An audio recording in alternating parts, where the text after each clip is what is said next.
Discipline strategies from billionaires, athletes, and celebrities. Have you ever looked at someone at the absolute top of their game and wondered, what's the real difference? Is it just raw talent, pure luck, some kind of secret they were born with? We're often told that success is like a lottery, where only a few people get the winning ticket. But what if that's not the real story? What if the gap between an ordinary life and an extraordinary one isn't about what you're given, but what you're willing to build? It's no secret that many of the world's most accomplished people start their day while the rest of us are fighting a losing battle with the snooze button. They aren't superhuman. They don't have more hours in the day. They have simply mastered the art of discipline. But this isn't the grim, joyless discipline you might be thinking of. It's a framework, a system for living that is surprisingly simple and completely learnable. What if the secret to their success isn't some hidden trait, but a set of straightforward, repeatable strategies that you can start using tomorrow? In this video, we're looking at the real-life playbooks of billionaires, elite athletes, and world-class performers to see how they build empires and win championships, one disciplined choice at a time. And we're going beyond just waking up early. We're getting into the specific tactics, the mental models, and the non-negotiable rules they live by. Stick with me, because by the end of this, you won't just feel inspired, you'll have a blueprint. Let's start with a truth that might sting a little. Your alarm goes off at 6 a.m. In that moment, you have a choice. You can get up and start your day, or you can hit snooze. It feels like such a small, insignificant decision, but in that single moment, a quiet war is waged between the person you are right now and the person you want to become. That extra 9 minutes of sleep. It's the first broken promise you've made to yourself today. Now, imagine a world where you win that first battle every single day. That's the world where greatness is built. And today, we're looking at how it's done.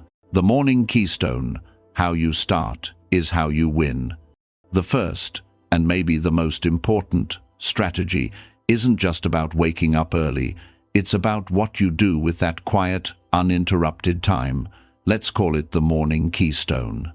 In his book, The Power of Habit, Charles Duhigg talks about keystone habits.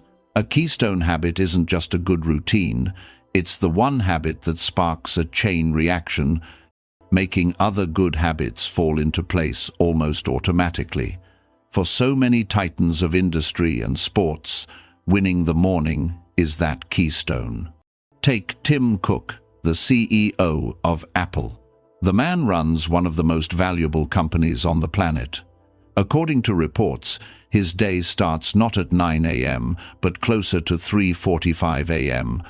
By the time most of us are just starting to stir, he's already in a state of deep, focused work. He allegedly sorts through hundreds of emails, getting a real-time pulse of his company from customers and employees worldwide before the day's chaos can begin. This isn't just about being a workaholic, it's a strategic choice. In the profound silence of the early morning, your mind is clearer and more creative, free from the constant pings and interruptions. This is where real thinking happens. After that, by around 5 a.m., he's in the gym. This isn't about building a massive physique, it's about forging mental and physical resilience. This commitment to exercise is another keystone habit. Studies consistently show that when people start exercising regularly, they often start eating better and become more productive, all without consciously trying. One good habit creates a domino effect. The psychology here is powerful. First, you get rid of decision fatigue. When you have a set, non-negotiable morning routine, you automate your first few hours. You don't waste precious mental energy debating whether to work out or what to tackle first. It's already been decided. Second, you build what psychologists call an internal locus of control. By starting your day with a series of small wins, waking up on time, exercising, reading a few pages, you send a clear message to your brain: I'm in charge here. That feeling of control and accomplishment spills over into the rest of your day, making you better equipped to handle whatever challenges come your way. You stop reacting to your day and start shaping it. So, how can you use this? Don't try to become Tim Cook overnight. That's a recipe for burnout. The idea is to build your own Keystone habit, not to shock your system. Start by setting your alarm just 15 minutes earlier than usual, and when it goes off, don't hit snooze. Just put your feet on the floor. Use those 15 minutes for one positive thing. Read 2 pages of a book. Do 10 push-ups. Meditate for 5 minutes. It doesn't matter what it is, as long as you do it consistently. Once that feels easy, stretch it to 20 minutes. Then 30. The goal isn't the duration, it's the consistency. You're not just waking up earlier, you're building a new identity, the identity of someone who keeps the promises they make to themselves. You're winning the first battle of the day, and that victory echoes for hours. The Buffett focus filter. The gentle art of saying no. The second strategy is one of the most powerful, and it's completely counterintuitive. It's not about doing more, it's about doing far, far less. We'll call it the Warren Buffett focus filter. Buffett, one of the most successful investors in history, famously said, "The difference between successful people and really successful people is that really successful people say no to almost everything." This isn't just a clever line, it's a whole philosophy, best illustrated in a story that's often told about his personal pilot, Mike Flint. After flying for Buffett for a decade, Flint was discussing his own career goals. Buffett offered him a simple 3-step exercise. First, he asked Flint to write down his top 25 career goals, everything he wanted to achieve. Second, Buffett told him to circle his top 5 most important goals. This was the tough part. It forced Flint to get crystal clear on what truly mattered most. And third, here's where the lesson lies. Flint now had 2 lists. List A, with his 5 non-negotiable goals, and List B, with the other 20 interesting ideas. Flint said his plan was to focus on the top 5, but to work on the other 20 in his spare time, since they were still important. Buffett's response was direct. "No," he said, "you've got it wrong, Mike. Everything you didn't circle just became your avoid-at-all-cost list. No matter what, these things get none of your attention until you've succeeded with your top 5. Let that sink in for a moment. Those other 20 goals weren't just secondary priorities, they were the enemy. They were the seductive distractions, the good opportunities that keep you from the great ones. They are thieves of your most precious resources, your time and your focus." The psychology here challenges our modern obsession with keeping our options open. We're scared to close doors. We want to learn a new language and start a side hustle and get in shape and master a new skill.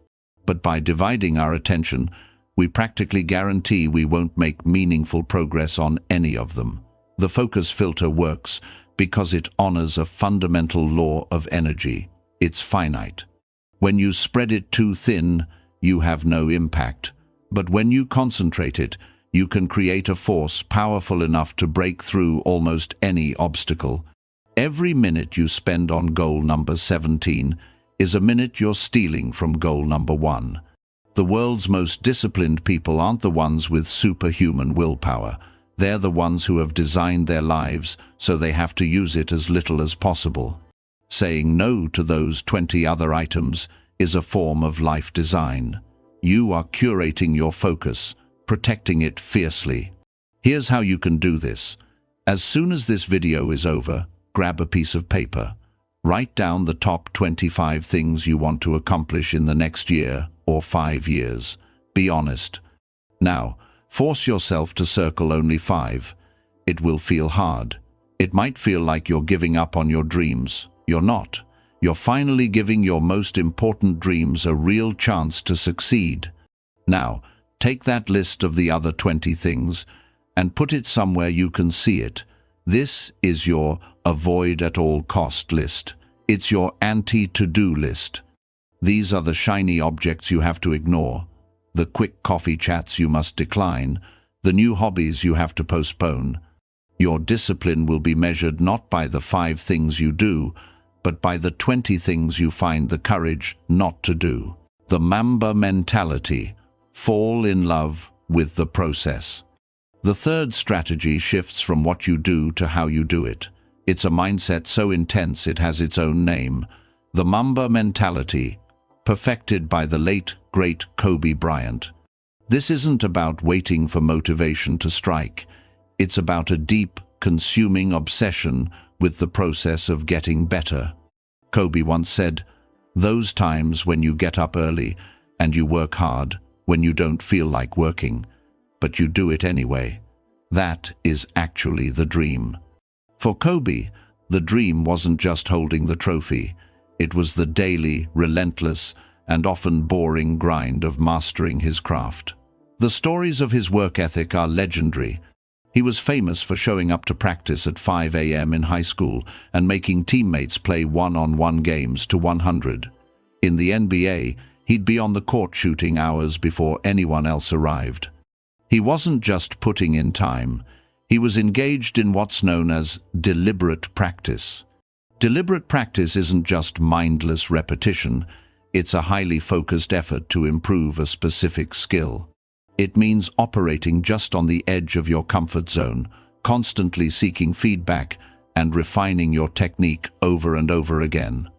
While others were just shooting hoops, Kobe was analyzing the mechanics of his footwork, studying game tape like a scholar, and even taught himself to play Beethoven's Moonlight Sonata on the piano by ear, just to understand the process of learning something new.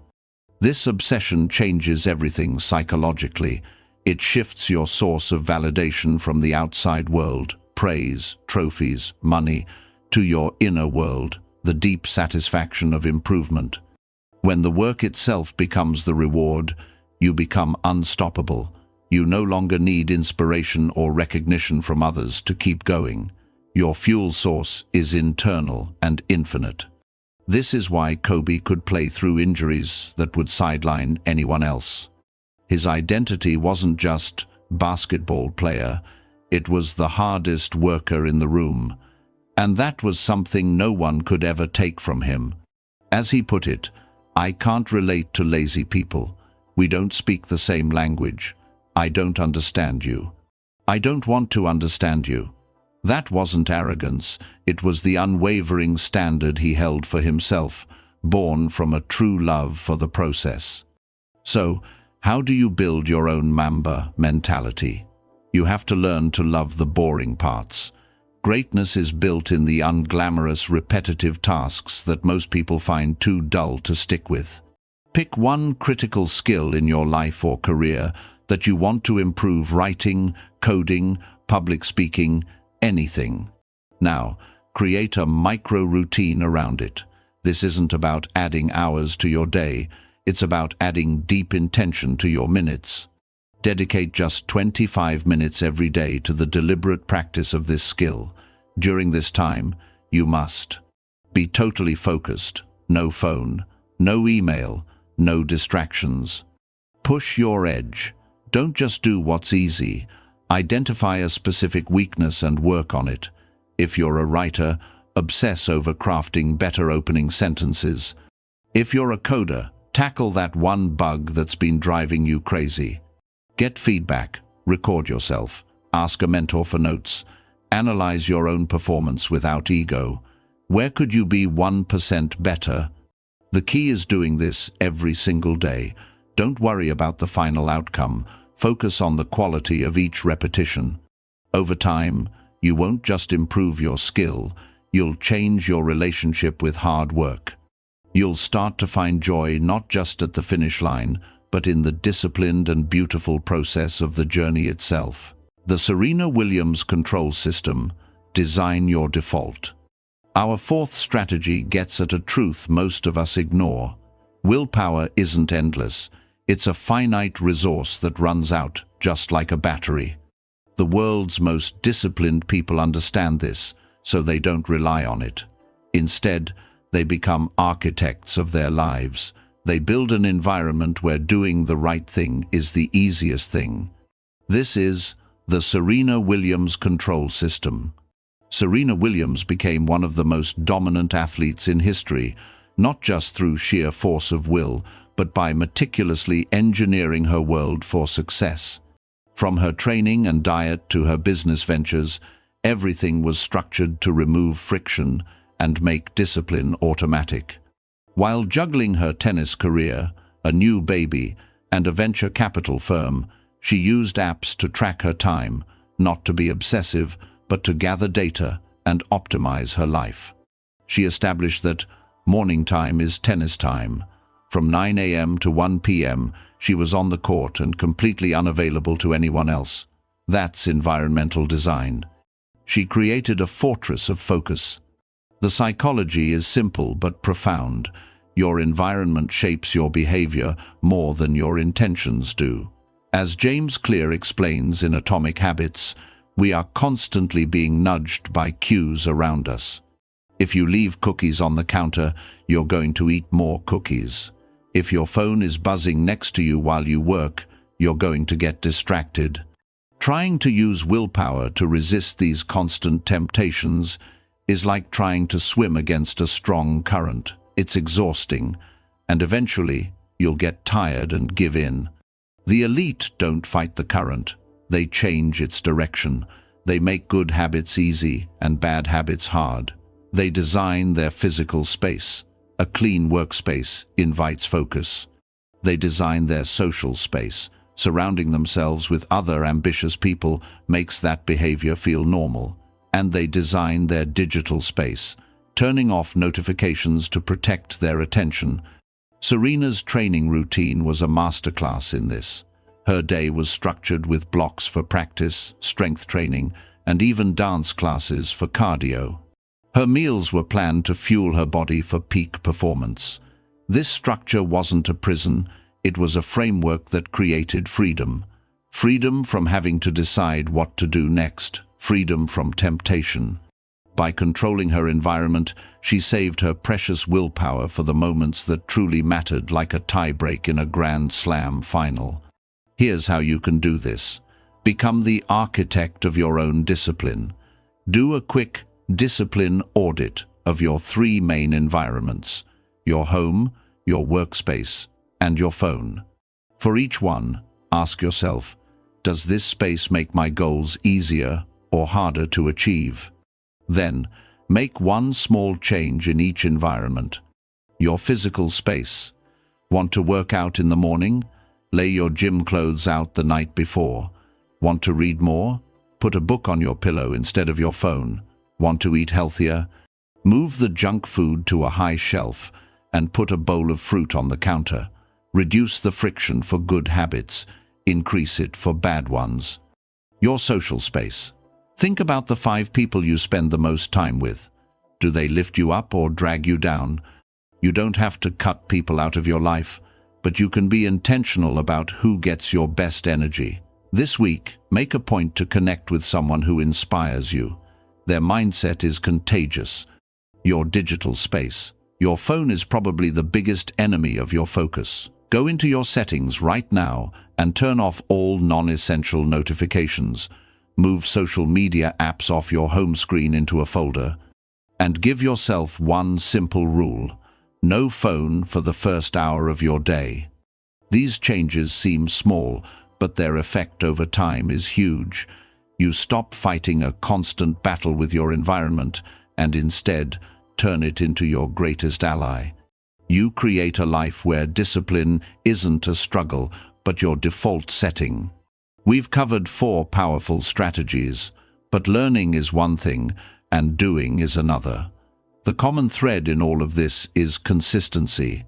It's about showing up even when you don't feel like it. But I'm curious, what is the one strategy from this video that you're going to try, starting tomorrow? Is it the morning Keystone, the Buffett focus filter, the Mamba mentality, or the Serena control system? Let me know in the comments below. Something powerful happens when you declare your intention publicly. And if you got value from this breakdown and want more deep dives into the mindsets of high performers, make sure you hit that subscribe button and turn on notifications. We're here every week, giving you the tools you need to build your own success story. Conclusion. We started with a simple question. What do the world's most successful people know that the rest of us don't? The answer, as we've seen, is both simpler and more profound than we might think. They know that discipline isn't a punishment to be endured, but a system to be designed. It's not about having more willpower. It's about creating a life where you need less of it.